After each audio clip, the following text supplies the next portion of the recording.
ब्रह्मा बाबा की याद दिलाती, वाह यज्ञ इसने ही बनाती ये साकार स्मृति। तो एक दिन क्या हुआ, हमारे लौकिक पिता ने बहुत कहा कि तुम भी चलो, आप भी चलो, ब्रह्मा कुमारियों के एक बारी तो जाओ। तो उनके कहने के मुताबिक मैंने कहा मैं देर से उठता हूँ, सुबह 7 बजे उठता था मैं, तो वो कोई 4:30 बजे जाते थे। तो मैंने कहा आप मुझे जगा के कार में पीछे डाल देना, फिर मैं चले जाऊँगा। गया तो वहाँ मेडिटेशन हो रहा था और उस समय हमारे अपने गीत नहीं होते थे, फिल्मों के गीत, कुछ ट्यून लगते थे और एक गीत लगता था। तो उस समय एक नागिन फिल्म बड़ी मशहूर थी, उसकी ट्यून लगी हुई थी योग के वक़्त।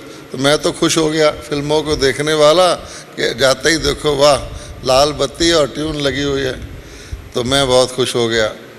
तो उसके बाद दादी चंद्रमणि थी उन दिनों टीचर, तो उन्होंने देखा कि पिताजी को, तो उनको पता था ये बड़े स्ट्रॉन्ग इंटरेस्ट ले रहे हैं, आज इनका बेटा आया है। तो उन्होंने मुरली सुनाते सुनाते मेरे से प्रश्न पूछा, पराय लोप का क्या अर्थ है।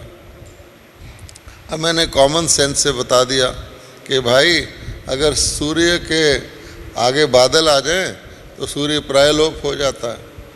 तो उन्होंने कुछ एक्स्ट्रा तारीफ़ कर दी, बहुत अच्छा बहुत अच्छा। उनका नज़र तो ये थी ये थोड़ा ज्ञान सीखेगा। अच्छा, इसके बाद मुझे कहा गया आप 1 वीक का कोर्स करो। तो मैं बहनों से बड़ा शर्माता था क्योंकि मेरी लौकिक बहन नहीं थी। मैंने कहा किसी भाई को कहो वो मुझे कोर्स कराएगा। तो दादा आनंद किशोर जी ने मुझे कोर्स कराया। अब वो कोर्स कराते थे, रोज़ जो कहते थे मैं उल्टा कर देता था क्योंकि मैं वकालत पढ़ता था। तो वकील का तो आपको पता है कि इधर की बात शुरू करे तो इधर से करेगा, दूसरी साइड से करे तो दूसरी साइड से। अब उन्होंने शुरू किया कि मैं आत्मा हूँ, मेरा शरीर है। मैं कहूँ नहीं मेरी आत्मा है। अब कौन जिद करने से कौन रोके। 5-6 दिन झगड़ा होता रहा। मैं मानूँ ना, और अगर कोई और होता तो कहते बाबा जाओ, अगर तुम्हें अच्छा नहीं लगता जाओ। लेकिन वो मेरे पिताजी की वजह से सोचते थे कि इसको सुनाओ। आखिर क्या हुआ, एक दिन उन्होंने कहा आपको योग सिखाएंगे, एक बहन जी योग सिखाएगी। मैंने कहा सिखाओ। तो वो एक कमल सुंदरी दादी है, वो योग में बहुत प्रसिद्ध थी, अभी भी है, बीमार है थोड़ी। तो उसको सिक्के भी भूल गए थे, 2 आना 4 आना क्या होता है, इतनी वो डिवाइन थी तपस्या में। उनकी ड्यूटी लगी मुझे योग सिखाना। मैं बैठ गया जाके, तो मेरी तारीफ़ करने लगी, तुम बहुत पवित्र आत्मा है, शुद्ध आत्मा है। तो मैं अंदर से सोच रहा था, मुस्करा रहा था कि मैं तो फिल्म देखे आता हूँ, बाज़ार का खाना खाए आता हूँ, मेरी माता मेरे जूते उतारती है सोते समय, तो मेरे को ये ऐसे कह रही, मुझे फ्लैटरी कर रही है। मेरे मन में ये चल रहा था। अचानक वो बेचारी इनोसेंटली कह रही थी हर एक आत्मा को शुद्ध आत्मा, शुरू की गिनती होगी। तो अचानक उसका फ़ोन आ गया। तो उन दिनों सेंटर 3rd फ्लोर पर था और बीच में से जाना पड़ता था घर रेजिडेंस की तरफ।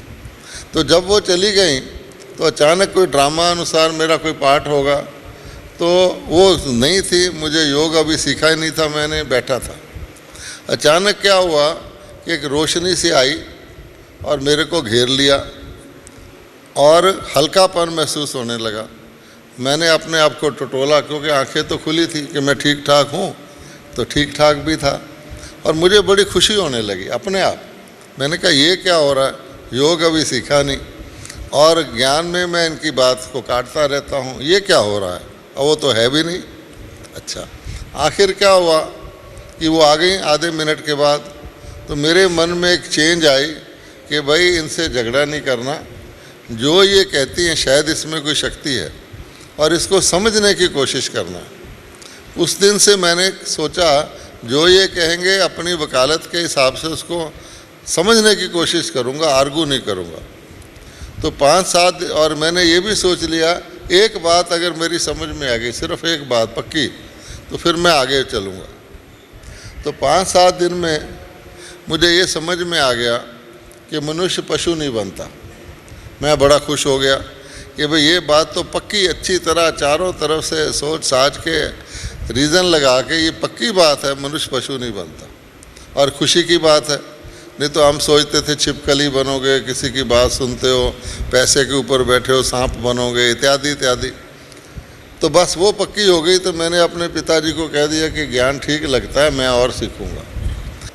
खैर, तो पिताजी को बाबा ने और कुछ कहा, मेरे माता को और कुछ कहा। मुझे क्या कहा, पूछा तुम क्या करते हो? मैंने कहा जी मैं ऐसे ऐसे वकालत का लास्ट ईयर है, चार्टर्ड अकाउंटेंसी में 1 साल रहता है। तो बोले अच्छा तुम अपनी पढ़ाई पूरी कर लो, तुम पवित्र आत्मा हो। उन्होंने भी कहा। अब मेरे दिल में हौल पड़ने लगा। उसके बाद एक कमरा होता था जिसमें मुरली के बाद बाबा के आसपास हम इनफॉर्मल ढंग से बैठ जाते थे, उसको चैम्बर बोलते थे। तो वहाँ बाबा, ब्रह्मा बाबा भी बोलते थे, आज बाबा ये कह गए, आज बाबा ये कह गए, हम भी कुछ पूछ लेते थे। उसके बाद बाबा, वो जो अबू में ही है वो जगह जहाँ ये सेंटर था, हेडक्वार्टर, तो वहाँ से घूमकर एक इस्त्री करने का कमरा था गैरेज में, मोटी मोटी लोहे की आयरन, और उसके बाद वो किचन की तरफ आते थे। तो मैं फटाफट जाके उस इस्त्री करने वाले कमरे में खड़ा हो गया कि यहाँ बाबा अकेला आएगा तो मैं उसको बोलूँगा कुछ। तो बाबा आए, मैं निकला तो बाबा ने पूछा क्या बात है? तो मैंने कहा जी आपने कहा ये पवित्र आत्मा हो, और मैंने बता दिया कि ऐसे ऐसे है। तो बोले कोई बात नहीं, आगे से नहीं करना। चलो मेरा दिल ठंडा हो गया, हल्का हो गया कि बाबा को बताया, ठीक हुआ। तुम शांति दूत बन